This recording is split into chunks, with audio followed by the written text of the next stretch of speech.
نحمدہ و نصلی علی رسولہ الکریم اما بعد فاعوذ باللہ من الشیطان الرجیم بسم اللہ الرحمن الرحیم۔ سورہ صاد کو آج آغاز کریں گے۔ رب اشرح لی صدری ویسر لی امری واحلل عقدۃ من لسانی یفقہوا قولی رب زدنی علما رب زدنی علما رب زدنی علما اللہم فقہنا فی الدین اللہم فقہنا فی الدین اللہم فقہنا فی الدین۔ اعوذ باللہ السمیع العلیم من الشیطان الرجیم من حمزہ ونفخہ ونفثہ۔ اس صورت کے نزول کا ایک خاص واقعہ ہے جو معتبر روایتوں میں بیان کیا گیا ہے۔ حضرت صلی اللہ علیہ وآلہ وسلم کے چچا ابو طالب اگرچہ حضرت صلی اللہ علیہ وآلہ وسلم پر ایمان نہیں لائے تھے، لیکن اپنی رشتہ داری کا حق نبھانے کے لیے آپ کی مدد بہت کرتے تھے۔ ایک مرتبہ قریش کے دوسرے سردار ابو طالب کے پاس وفد کی شکل میں آئے اور کہا کہ اگر محمد صلی اللہ علیہ وآلہ وسلم ہمارے بتوں کو برا کہنا چھوڑ دیں تو ہم انہیں ان کے اپنے دین پر عمل کرنے کی اجازت دے سکتے ہیں۔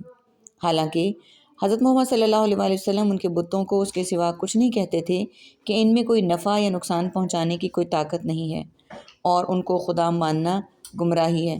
چنانچہ جب حضرت صلی اللہ علیہ وآلہ وسلم کو مجلس میں بلا کر آپ کے سامنے یہ تجویز رکھی گئی تو آپ نے ابو طالب سے فرمایا کہ چچا جان، کیا میں انہیں اس چیز کی دعوت نہ دوں جس میں ان کی بہتری ہے؟ ابو طالب نے پوچھا، وہ کیا چیز ہے؟ آپ نے فرمایا، میں ان سے ایک ایسا کلمہ کہلانا چاہتا ہوں جس کے ذریعے سارا عرب ان کے آگے سرنگوں ہو جائے اور یہ پورے عجم کے مالک ہو جائیں۔ اس کے بعد آپ نے کلمہ توحید پڑھا۔ یہ سن کر تمام لوگ کپڑے جھاڑ کر اٹھ کھڑے ہوئے اور کہنے لگے کہ کیا آج سارے معبودوں کو چھوڑ کر ایک کو اختیار کر لیں؟ یہ تو بڑی عجیب بات ہے۔ اس موقع پر سورہ صاد کی آیات نازل ہوئیں۔ اس کے علاوہ اس صورت میں مختلف پیغمبروں کا بھی تذکرہ ہے، جس میں حضرت داؤد اور حضرت سلمان علیہ السلام کے واقعات بطور خاص قابل ذکر ہیں۔ آئیے صورت کا آغاز کرتے ہیں۔ صاد والقرآن ذی ذکر۔ صاد قرآن ہے، قسم ہے قرآن کی، نصیحت والے۔ بل الذین کفروا فی عزت و شقاق، بلکہ وہ لوگ جن سب نے کفر کیا تکبر میں اور مخالفت میں۔ کم اہلکنا من قبلہم من قرن فنادوا ولا تحین مناص، کتنے ہم نے ہلاک کر دیے ان سے پہلے قوموں سے تو انہوں نے پکارا اور نہیں تھا وہ وقت بچ نکلنے کا۔ وَعَجِبُوا أَن جَاءَهُم مُنذِرٌ مِّنْهُمْ، اور ان سب نے تعجب کیا کہ آیا ان کے پاس ایک ڈرانے والا انہی میں سے، اور کہا کافروں نے یہ جادوگر ہے انتہائی جھوٹا۔ اجعل، کیا اس نے بنا دیا، آلہۃ الہم واحد، کیا اس نے بنا دیا کئی معبودوں کو ایک معبود؟ ان ھذا شیء عجاب، بے شک یہ یقیناً عجیب چیز ہے، یعنی بڑی عجیب چیز اس کو کہا گیا۔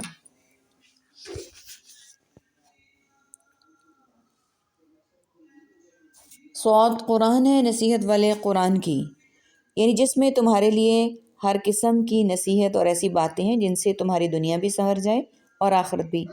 بعض نے ذی ذکر کے معنی شان اور مرتبت والے کیے۔ امام ابن کثیر رحمۃ اللہ علیہ فرماتے ہیں دونوں معنی صحیح ہیں، اس لیے کہ قرآن عظمت شان کا حامل بھی ہے اور اہل ایمان و تقوی کے لیے نصیحت اور درس عبرت بھی۔ اس قسم کا جواب محذوف ہے، اور بات اس طرح نہیں ہے کہ جس طرح کفار مکہ کہتے تھے کہ محمد صلی اللہ علیہ وآلہ وسلم ساحر، شاعر یا کاذب ہیں، بلکہ اللہ تعالیٰ کے سچے رسول ہیں جن پر یہ ذی شان قرآن نازل ہوا۔ بلکہ کفار غرور و مخالفت میں پڑے ہوئے ہیں۔ آیت نمبر 2، یعنی یہ قرآن تو یقیناً شک سے پاک اور ان کے لیے نصیحت ہے جو اس سے عبرت حاصل کریں، البتہ ان کافروں کو اس سے فائدہ اس لیے نہیں پہنچ رہا کہ ان کے دماغوں میں استکبار اور غرور ہے اور دلوں میں مخالفت و عناد اور عزت کے معنی ہوتے ہیں، حق کے مقابلے میں اکڑنا۔ کتنی ہی قوموں کو ہم نے ہلاک کر دیا ان سے پہلے تو انہوں نے پکارا اور نہیں تھا وہ وقت بچ نکلنے کا۔ جو ان سے زیادہ مضبوط اور قوت والے تھے، یعنی کفر و تکذیب کی وجہ سے برے انجام سے دوچار ہوئے تھے۔ اور انہوں نے تعجب کیا اس پر کہ آیا ان کے پاس ایک ڈرانے والا نہیں۔ ایک ڈرانے والا انہی میں سے، اور کافروں نے کہا یہ انتہائی جھوٹا جادوگر ہے۔ یعنی انہوں نے عذاب دیکھ کر مدد کے لیے پکارا اور توبہ پر آمادگی کا اظہار کیا، لیکن وہ وقت توبہ کا تھا نہ فرار کا، اس لیے کہ نہ ان کا ایمان فائدہ مند ہوا، نہ وہ بھاگ کر عذاب سے بچ سکے۔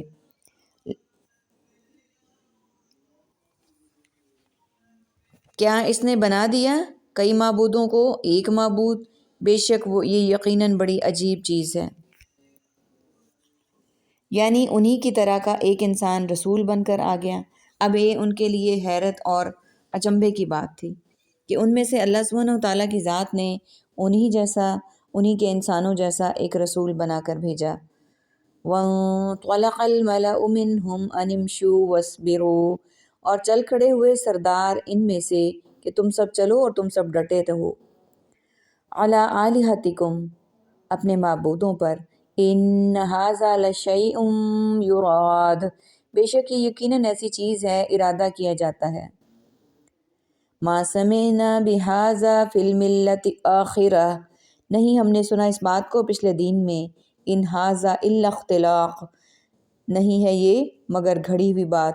أَأُنزِلَ عَلَيْهِ الذِّكْرُ مِن بَيْنِنَا، کیا نازل کی گئی اسی پر نصیحت ہمارے درمیان میں سے؟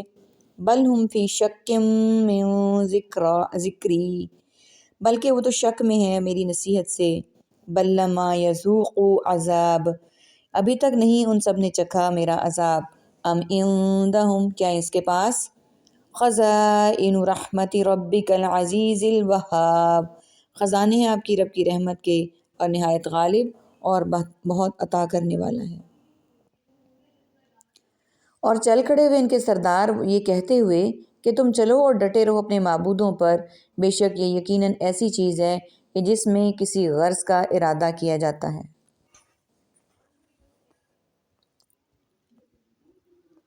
یعنی ایک ہی اللہ ساری کائنات کا نظام چلانے والا ہے، اس کا کوئی شریک نہیں ہے۔ اسی طرح عبادت اور نظر و نیاز کا مستحق بھی وہی ایک ہے۔ یہ ان کے لیے حیرت انگیز بات تھی۔ یعنی اپنی دین پر جمے رہو اور بتوں کی عبادت کرتے رہو، محمد صلی اللہ علیہ وآلہ وسلم کی بات پر کان مت دھرو۔ ہم نے نہیں سنا اس بات کو پچھلے دین میں، نہیں ہے مگر یہ گھڑی ہوئی بات۔ یعنی یہ ہمیں ہمارے معبودوں سے چھڑا کر دراصل ہمیں اپنے پیچھے لگانا اور اپنی قیادت و سیادت منوانا چاہتا ہے۔ پچھلے دین سے مراد یا تو ان کا ہی دین قریش ہے، یا پھر دین نصارہ ہے۔ یعنی یہ جس توحید کی دعوت دے رہا ہے اس کی بابت تو ہم نے کسی بھی دین میں نہیں سنا، یعنی ہم نے ان کے بارے میں آج تک سنا ہی نہیں ہے۔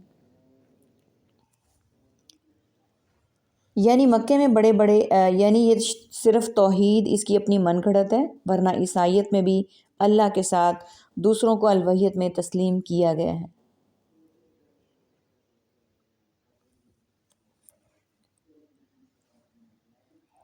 کیا اسی نصیحت پر نازل کی گئی ہمارے درمیان سے؟ کیا اسی پر نصیحت نازل کی گئی ہمارے درمیان میں سے؟ بلکہ وہ تو میری نصیحت سے شک میں ہیں، بلکہ انہوں نے ابھی تک چکھا نہیں میرا عذاب۔ یعنی مکے میں بڑے بڑے چودھری اور رئیس ہیں، اگر اللہ کسی کو نبی بنانا ہی چاہتا تو ان میں سے کسی کو بنا دیتا۔ ان سب کو چھوڑ کر وحی اور رسالت کے لیے محمد صلی اللہ علیہ وآلہ وسلم کا انتخاب بھی عجیب ہے۔ یہ گویا انہوں نے اللہ کے انتخاب میں کیڑے نکالے۔ یعنی ان کا انکار اس لیے نہیں کہ انہیں محمد صلی اللہ علیہ وآلہ وسلم کا صداقت کا علم نہیں یا آپ کی سلامت عقل سے انہیں انکار ہے، بلکہ یہ اس وحی کے بارے میں ہی ریب و شک میں مبتلا ہیں جو آپ پر نازل ہوئی، جس میں سب سے نمایاں توحید ہے۔ کیونکہ عذاب کا مزہ چکھ لیتے تو اتنی واضح چیز کی تکذیب نہ کرتے، اور جب یہ تکذیب کا واقعی مزہ چکھیں گے تو وہ وقت ایسا ہوگا کہ پھر تصدیق کام آئے گی نہ ایمان ہی فائدہ دے گا۔ کیا اس کے پاس خزانے ہیں آپ کی رب کی رحمت کے جو نہایت غالب بہت عطا کرنے والا ہے، کہ یہ جس کو چاہیں دیں اور جس کو چاہیں نہ دیں، انہیں انہی خزانوں میں نبوت بھی ہے، اور اگر ایسا نہیں ہے بلکہ رب کے خزانوں کا مالک وہی وہاب ہے جو بہت دینے والا ہے، تو پھر انہیں نبوت محمدی سے انکار کیوں ہے جس سے انہیں نوازنے والے رب نے اپنی رحمت خاص سے نوازا ہے۔ ام لہم ملک السماوات والارض وما بینہما فلیرتقوا فی الاسباب، یا انہی کے لیے ہے بادشاہی آسمانوں اور زمین کی جو ان دونوں کے درمیان ہے، تو چاہیے کہ وہ سب اوپر چڑھ جائیں سیڑھیوں میں۔ جندم ما ہنالک مہزوم من الاحزاب، یہ ایک لشکر حقیر سا اس جگہ شکست دیا ہوا لشکروں میں سے۔ قذبت قبلہم قوم نوح وعاد، جھٹلایا ان سے پہلے قوم نوح اور عاد نے، وفرعون ذو الاوطاد، اور میخوں والے فرعونوں نے، وثمود وقوم لوط، اور سمود اور قوم لوط، واصحاب الایکہ، اور ایکہ جنگل والوں نے، اولئک احزاب، یہی بڑے گروہ والے ہیں۔ ان کل الا کذب، نہیں ہے ان میں سے کوئی بھی مگر اس نے جھٹلایا، الا کذب الرسل فحق عقاب، مگر اس نے جھٹلایا رسولوں کو تو واقع ہو گیا ان پر میرا عذاب۔ یا انہی کے لیے ہے آسمانوں اور زمین کی بادشاہی اور اس کی جو ان دونوں کے درمیان ہے، تو چاہیے کہ وہ اوپر چڑھ جائیں سیڑھیوں میں۔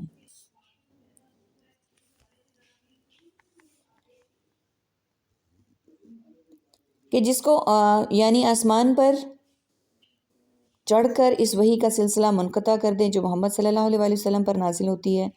اسباب سبب کی جمع ہے، اس کے لغوی معنی ہے ہر اس چیز کے ہیں جس کے ذریعے سے مطلوب تک پہنچا جائے، چاہے وہ کوئی بھی چیز ہو۔ اس کے لیے اس نے مختلف معنی کیے گئے ہیں۔ رسیوں کے علاوہ ایک ترجمہ دروازے بھی کیا گیا ہے جن سے فرشتے زمین میں اترتے ہیں، یعنی سیڑھیوں کے ذریعے سے آسمان کے دروازوں تک پہنچ جائیں اور وہی بند کر دیں۔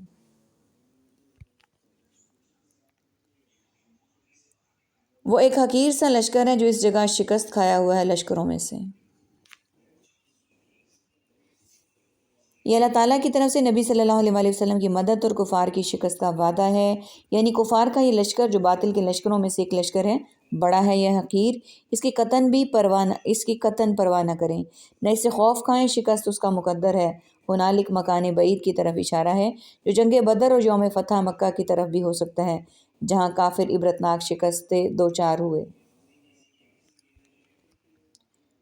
ان سے پہلے قوم نوح اور عاد نے اور میخوں والے فرعون نے جھٹلایا۔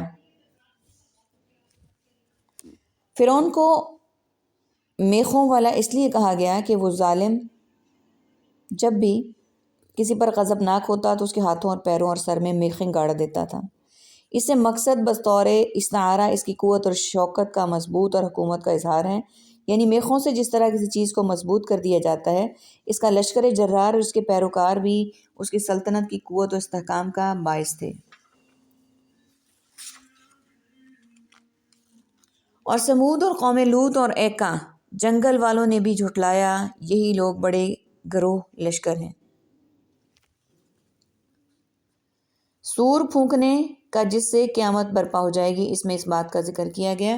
اور اگلی آیت ہے، مگر نہیں ہے ان میں سے کوئی مگر، یعنی ایکا جنگل والوں نے بھی جھٹلایا، یہی لوگ بڑے لشکر والے تھے، نہیں ہے ان میں سے کوئی مگر اس نے جھٹلایا رسولوں کو تو واقع ہو گیا ان پر میرا عذاب۔